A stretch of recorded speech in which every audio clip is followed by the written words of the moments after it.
வணக்கம். நான் உங்கள் எஸ்எஸ் கேஜிஎஃப் ஸ்ரீகுமார். மீண்டும் உங்களை சந்திப்பதில் மிக்க மகிழ்ச்சி. நான் சமீபத்தில் யூடியூப்பில் ஒரு வீடியோ பார்த்தேன். ப்ரெஸ் மீட் கொடுத்துருந்தாங்க. தேசிய முற்போக்கு திராவிடக் கழக பொதுச் செயலாளர் திருமதி பிரேமலதா விஜயகாந்த் அவர்கள். அதை என்ன சொல்லியிருந்தாங்கன்னா, 2024ஆம் ஆண்டு நடந்த பாராளுமன்ற தேர்தலின் போது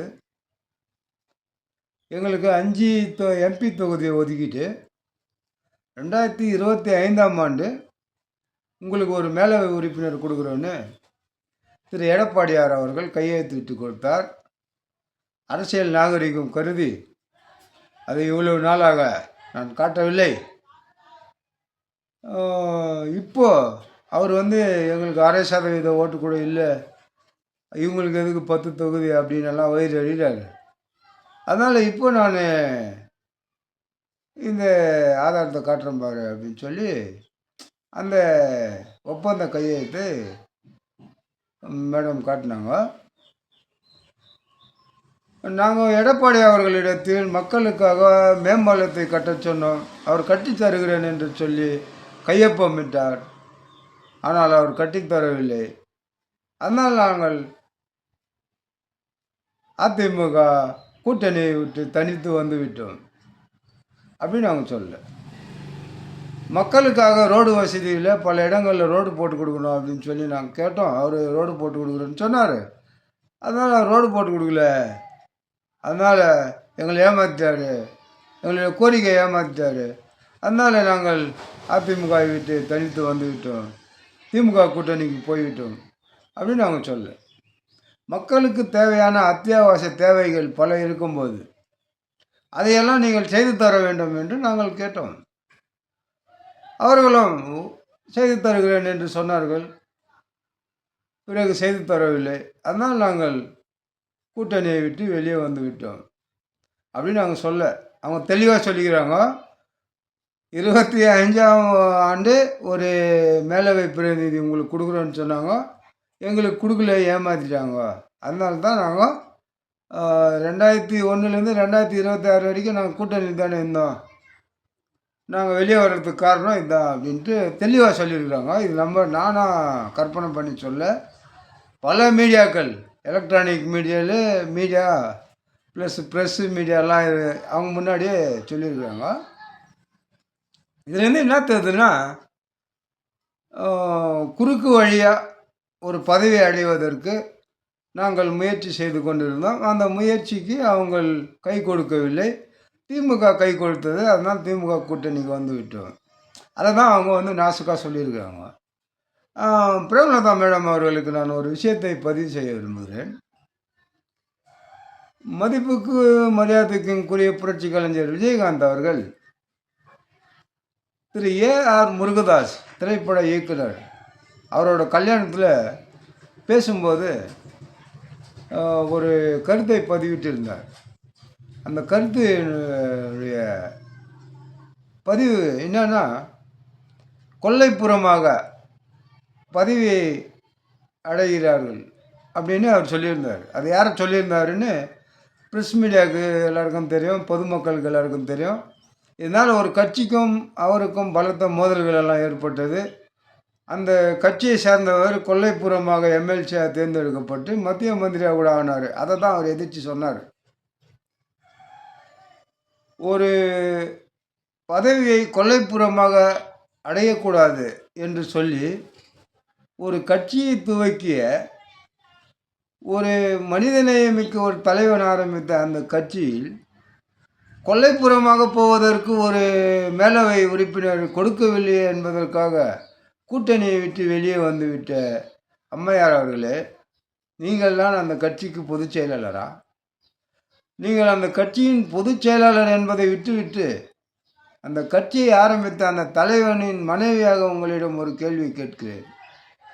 புரட்சி கலைஞர் விஜயகாந்த் அவர்கள் பேசிய அந்த காணொலியை நீங்கள் பார்த்திருக்கிறீர்களா? கொல்லைப்புறமாக பதவி அடைய விரும்பவில்லை என்பதை அவர் சொன்னதை நீங்கள் கேட்டிருக்கிறீர்களா? மேடம், சரி, எடப்பாடி பழனிசாமி அவர்கள் 25ஆம் ஆண்டு உங்களுக்கு எம்எல்சி கொடுக்கலன்னு வச்சுக்குவோம். யாருக்கு எம்எல்சி கொடுக்கல?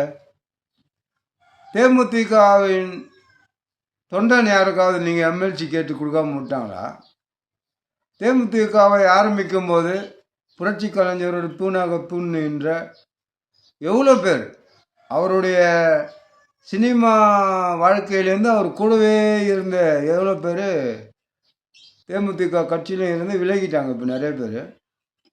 அவங்களுக்கு யாருக்காவது நீங்கள் எம்பி சீட் கேட்டிங்களா?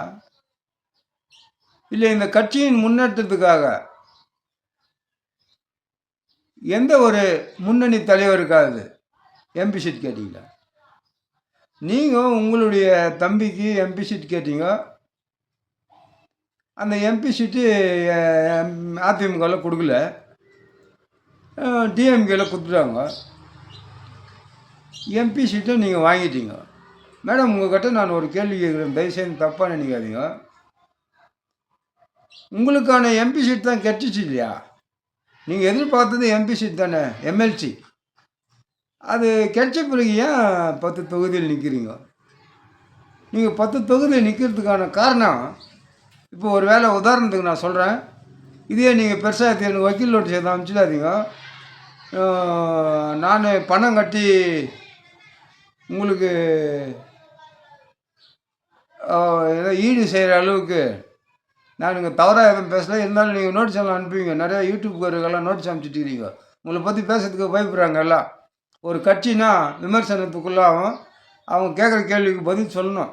அவங்க தனிப்பட்ட முறையில் கேள்வி கேட்கல, நியாயமான முறையில் தான் கேள்வி கேட்குறாங்க. தவறான முறையில் நான் கேள்வி கேட்டால் கூட நீங்கள் எனக்கும் நோட்டீஸ் அனுப்பலாம். அதை பற்றி ஒன்றும் பிரச்சனை கிடையாது. ஊடகங்களில் வந்த செய்திகளை வைத்து நான் இந்த விஷயத்தை கருத்தை நான் பதிவு செய்கிறேன். விருத்தாச்சலம் தொகுதியில் நீங்கள் தோற்றுட்டீங்க. உதாரணத்துக்கு நான் சொல்கிறேன். உங்களுடைய ஸ்டேட்மெண்ட் எப்படி இருக்கும்னு நீங்களே சொல்லுங்கள். என்ன சொல்லுவீங்க? ஆமாம், எங்களுக்கு தகுதி இல்லை, நாங்கள் தோற்று விட்டோம்னு சொல்லுவீங்களா? விருதுநகரில் உங்கள் பையன் தோற்றாருன்னு வச்சுக்கோங்க. ஆமாம் ஆமாம், எங்களுக்கு மக்கள் விரும்பவில்லை, அதனால் நாங்கள் தோற்றுட்டோம் அப்படின்னு சொல்லுவீங்களா? கடந்த முறை உங்கள் மகன் விருதுநகரில் எம்பியாக நின்று தோற்றப்போ நீங்கள் என்ன சொன்னீங்க? தோல்வியை ஒத்துக்கிட்டீங்களா? யார் மேலேயோ ஒருத்தர் மேலே பழிய போடணும். அந்த மாதிரி நீங்கள் இந்த முறை தோற்றுட்டாலும் இப்போ 10 சீட்டு உங்களுக்கு கொடுத்துருக்குறாங்க. 10 தொகுதி நிற்க போகிறீங்க. 8 தொகுதி யாருன்னு தெரியாது. நட்சத்திர வேட்பாளராக 2 பேர் நீங்கள் தான் இருக்கிறீங்க. விருத்தாச்சலம் தொகுதியிலும் விருதுநகர் தொகுதியிலும். நீங்கள் நினைக்கிறீங்க விருத்தாச்சலம் தொகுதியில் அன்புமணி ராமதாஸ் அவர்களும் ஷீட் போட்டுக்கிறாரு, ஐயா ராமதாஸ் அவர்களும் ஷீட் போட்டுக்கிறாங்க. அந்த 2 சீட்டு ஓட்டை பிரிச்சுன்னு போடுவாங்க. அதிமுக கூட்டணி ஒன்று, ராமதாஸ் ஐயா அவர்கள் வேட்பாளர் பிரிச்சுன்னு போடுவாங்க. நம்ம விருத்தாச்சலத்தில் எம்எல்ஏ எல்லாம் நினைக்கிறீங்க. உங்களுடைய நினைப்பு அது என்ன போகுது எனக்கு தெரியாது. அது மக்களுடைய விருப்பம். நான் ரொம்ப எதுவும் சொல்ல முடியாது. ஒருவேளை தோல்வியை ஒப்புக்கொள்ளாமல் நீங்கள் திமுக கூட்டணியை விட்டு வெளியேறினார், திமுகவால் கிடைத்த மேலவை உறுப்பினர் எங்களுக்கு தேவையில்லைன்னு அந்த மேலவை உறுப்பினரை நீங்கள் ராஜினாமா செய்வீங்களா? இன்றைக்கி மேலவை உறுப்பினர் கொடுக்கலன்னு ஒருத்தர் மேலே குற்றம் சாட்டுறீங்களே, நாளைக்கு 10 தொகுதியை தோற்றுட்டாக்கா திமுகவிலிருந்து நீங்கள் வெளியேறிவிட்டால் நிச்சயமாக 2029ஆம் ஆண்டு நடைபெற இருக்கும் பாராளுமன்ற தொகுதியில் திமுக நீங்கள் நினைக்கிற மாதிரி உங்களுக்கு 5 எம்பி பதவியெல்லாம் கொடுக்க மாட்டாங்க. கண்டிப்பாக கொடுக்க மாட்டாங்க. அந்த 10 தொகுதியை கொடுக்கறதுக்கு காரணம் என்னன்றது திமுகவுக்கு தெரியும், உங்களுக்கு தெரியுமோ தெரியாதோ. ஆனால் நீங்கள் எம்பிக்கு கண்டிப்பாக திமுக அலையன்ஸில் நிற்க மாட்டீங்க. நீங்கள் 5 தொகுதியாவது கேட்பீங்க. எனக்கு கடந்த முறை அதிமுகவில் 5 கொடுத்தாங்க, இப்போ கொடுங்க. ஏன்னா இப்போ நீங்கள் கேட்டீங்க பாரு, கடந்த முறை அதிமுகவில் ஏமாற்றிட்டாங்க எம்எல்சி, இப்போ நீங்கள் கொடுக்குறீங்களான்னு. சரி, கொடுத்துட்டாங்க.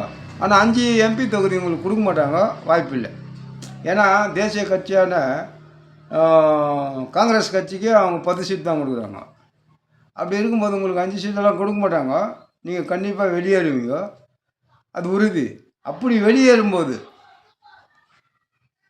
திமுகவால் கிடைத்த அந்த எம்எல்சி பதவியை ராஜினாமா செய்வீர்களா? இதுதான் என்னுடைய கேள்வி. ஒரு எம்எல்சி பதவிக்காக ஒரு கட்சியை விட்டு வெளியே வந்த நீங்கள், அதாவது ஒரு கூட்டணி கட்சியை விட்டு வெளியே வந்த நீங்கள், நாளைக்கு எம்பி பதவிக்காக நிச்சயமாக மக்களவை எம்பி பதவியை நிச்சயமாக வெளியேறுவீர்கள். அப்போது உங்களுடைய ஸ்டேட்மெண்ட் எப்படி இருக்கும்? அதை பார்க்கறதுக்கு ஆவலாக இருக்கின்ற மக்களவையில் நானும் ஒருவனாக இருக்கின்றேன். மீண்டும் உங்களை சந்திக்கும் வரை உங்களிடம் விடைபெறுவது உங்கள் எஸ்எஸ் கேஜிஎஃப் ஸ்ரீகுமார். நன்றி, வணக்கம்.